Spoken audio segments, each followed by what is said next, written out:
The figure shows a piece of pure semiconductor S in series with a variable resistor R and a source of constant voltage V.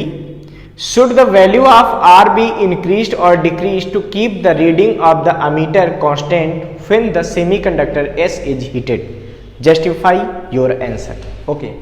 तो बच्चों देखिए, हमको कुछ ऐसा एक circuit दिया है और हमसे कह रहे हैं कि यहाँ पे V वोल्ट लगा है, ये सेमीकंडक्टर है। ये बच्चों क्या है? सेमीकंडक्टर। ठीक है। हमसे कह रहे हैं कि इसको हीट करना है, तो बताना है कि अगर कांस्टेंट करंट रखनी हो, मतलब करंट जो है वो चेंज ना हो, तो R के साथ क्या करना पड़ेगा?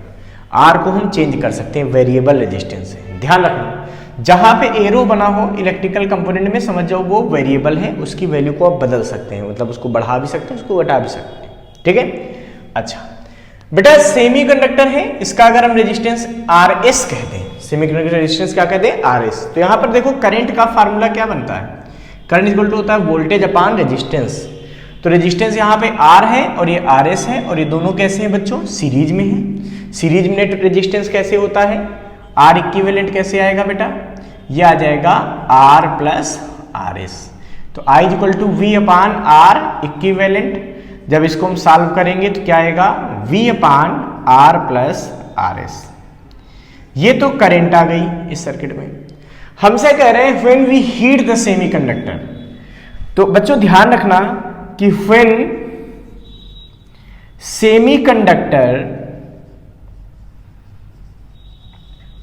इज हीटेड, जब सेमीकंडक्टर क्या करते हैं? गर्म करते हैं।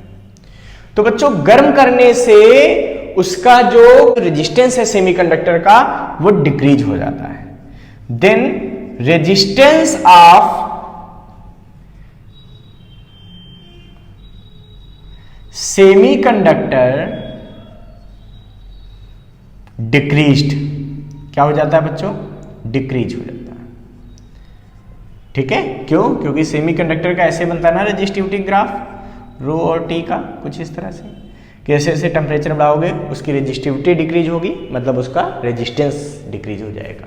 अच्छा, तो जब रेजिस्टेंस डिक्रीज होगा, अब सोचो ये इक्वेशन है, I इक्वल टू क्या है? V upon R plus RS।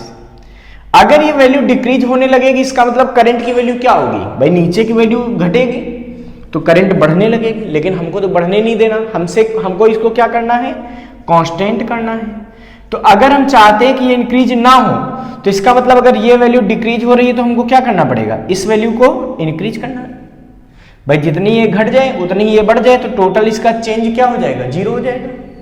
ऐसे सोचो, अगर ये कुछ भी है, मान लो ये 2 ओम घट गया, तो अगर ये 2 ओम ही बढ़ जाए तो इसका जो सम है, जो एडिशन से आ रही है वैल्यू, ये क्या हो जाएगी? सेम रहेगी। इसका मतलब ये हुआ कि अगर सेमीकंडक्टर को हम हीट करते हैं तो इसका रेजिस्टेंस क्या होगा? डिक्रीज हो जाएगा।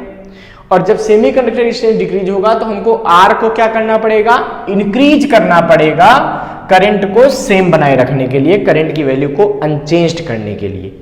तो R को हमको क्या करना पड़ेगा? इंक्रीज करना पड़ेगा। ठीक है। Okay, so for maintaining the constant current we have to increase the value of resistance R।